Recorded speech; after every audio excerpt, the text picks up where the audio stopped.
What's going on, guys? Coach Hayden here with Steel Strength Training, and in this video we're going to be talking about something a little bit different than our other videos, but we're going to be doing a scientific study analysis. And the question that this study sought to answer, and that lots of people have in general, is does my metabolism slow down with age? You hear this idea perpetuated a lot just in the general population, that as you age, your metabolism, your metabolic rate slows down, so therefore it's harder to lose weight, to maintain muscle mass, bone tissue, things like that. Is this really true, and to what extent is that true? Before we talk about the results of the study, what they found, we first need to talk about how the study was designed. Ponzer et al. In 2021 sought to answer this question, and they analyzed 8,000 participants. Just to give you a comparison of scale, lots of studies might have a sample size of a couple dozen, maybe in the hundreds, so having 8,000 participants is really significant. And that means that the conclusions that we can draw from this study are more significant or have a greater relevance in comparison to if they only used a couple dozen participants, for example. So 8,000. These 8,000 participants were split into two groups. The first, about 6,000, were analyzed in terms of what is called total daily energy expenditure. So for these 6,000 individuals, they measured total daily energy expenditure. TDEE, as it's abbreviated, is the total amount of energy that your body burns throughout the course of the day. And this includes a few things. First is basal metabolic rate. We'll talk about this in a second. But basal metabolic rate is the amount of energy that your body needs to burn to simply exist, to maintain the functions of homeostasis, not including physical activity or anything like that. We also have physical activity built into TDEE as well, and it's split into two types. What is called non-exercise activity thermogenesis, or NEAT, and exercise, which would be intentional exercise, going for a run, lifting weights, things like that. And then lastly, we have the thermic effect of food.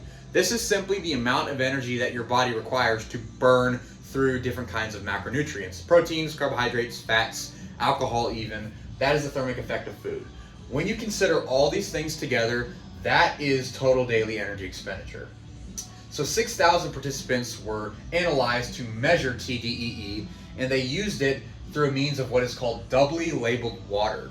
So instead of trying to measure all these things directly, basal metabolic rate, measuring physical activity, NEAT and exercise subtypes, and the thermic effect of food, that's a lot of variables. And when you're trying to do that with 8,000 participants, or 6,000 for this group, that's a lot to handle. So a efficient and accessible way of measuring total daily energy expenditure is doubly labeled water. So instead, all you have to do is let people drink water, and the water that they will be drinking will be labeled with stable isotopes on those water molecules.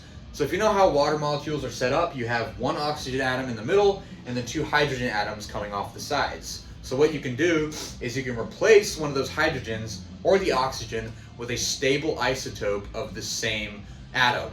In which case you can track those labels, see where they end up, whether it's excreted in urine or through other body pools, and you can approximate fairly accurately total daily energy expenditure. So that was the case for those 6,000 participants. The remaining 2,000 were analyzed to measure basal metabolic rate, which we mentioned before. And they did this through indirect calorimetry. This is basically utilizing certain formulas to approximate basal metabolic rate. So, with these two groups in mind, what did they find? Well, basically, they measured total daily energy expenditure and basal metabolic rate, but they also had to control for body mass. What exactly was people's weight composed of? And largely that is going to be fat mass and fat-free mass. So with fat mass, this is going to include adipose tissue, so the fat that is really external to the muscles, but also visceral fat, which is around the organs and things like that. But fat-free mass, this was found to be a large predictor, being bone tissue, muscle tissue, things like that.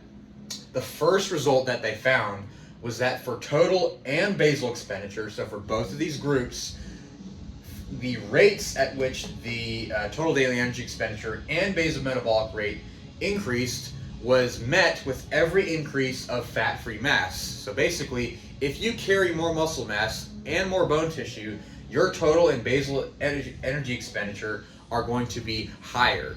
And this is not sex dependent. So between men and women, doesn't matter if you're a man or a woman, when you control for fat-free mass, your total and basal expenditure is the same. And there are a couple of caveats to that, and that was their second finding, was that for total and basal expenditure and fat-free mass, those were stable throughout the ages of 20 to 60. So what happens as far as total and basal expenditure is concerned throughout the course of life? Well, as far as the participants that were analyzed, it was anywhere from as young as 8 days old, so a newborn, all the way up until someone who is the age of 90. So you had every age in between. What they saw was that from birth, you have an increase, a gradual and rapid increase of basal and total expenditure up until the ages of around 1 or 2. And then you have a slow decline up until the age of 20. And then from 20 to 60, you have a stabilization of total and basal expenditure and fat-free mass. And then anywhere after the age of 60, we saw a slow decrease of total expenditure by 0.7% per year. So it's really not that significant. So for example, by the age of 90, if you live to be that long, your total expenditure will have decreased by 26%, which isn't insignificant, but by the time you reach the age of 90, you'll probably have other concerns. You won't be trying to shovel down lots of food. You might have digestive issues. It's not really a huge concern by the time you reach that age. But how about in this range? What does that mean for you? Like we said before, when you control for fat-free mass, your total and basal expenditure is equivalent to someone who has the same amount of fat-free mass. So even if you're a woman, if you have the same fat-free mass as a man, you will have the same total and basal expenditure. And you might be asking, well, what about menopause or after giving birth? Does that have any effects?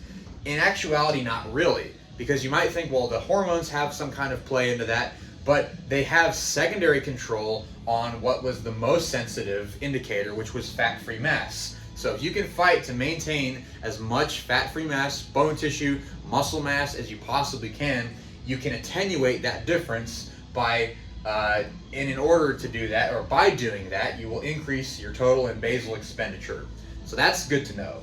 But even in the ages of 20 to 60, there is something else that happens within that range. By around the age of 40, we see a phenomenon known as sarcopenia, which is the loss of muscle mass related to age, where your muscle mass will naturally start to dwindle. And that's why, drumroll please, it is so important to strength train. This is why we train with barbells, dumbbells, with weights in general, is because that can fight against the effects of sarcopenia. That's why it's so important to do, especially as you age. But through the ages of 20 to 60, it's relatively stabilized, and then we see very gradual decreases past the age of 60. So what does this mean, taking a big step back from all this? That means that, generally speaking, on the whole, your metabolism or your metabolic rate probably doesn't have a huge load of importance as far as my ability to lose weight. It's going to have to do more so with your food, so the types of foods that you're eating, and your physical activity levels. Not so much individual changes of metabolism. There are people that might have some exceptional cases, like if you have hyper or hypothyroidism, that can up or down regulate the ability of your body to produce certain hormones that can facilitate weight loss more easily. But on the whole, most people don't need to worry about their metabolic rate. What you need to be concerned about is maintaining fat-free mass. That was the largest takeaway from this study. When you maintain muscle mass and bone tissue as much as possible, you can counteract the effects of metabolism slowing down. So that's pretty much it for today. We might do this kind of thing later on in future videos as other questions come up. I find it really insightful to examine the research, find out what it says, and what kind of bearing that has on our lives and what we do with our clients here at Steel. Catch you guys next time.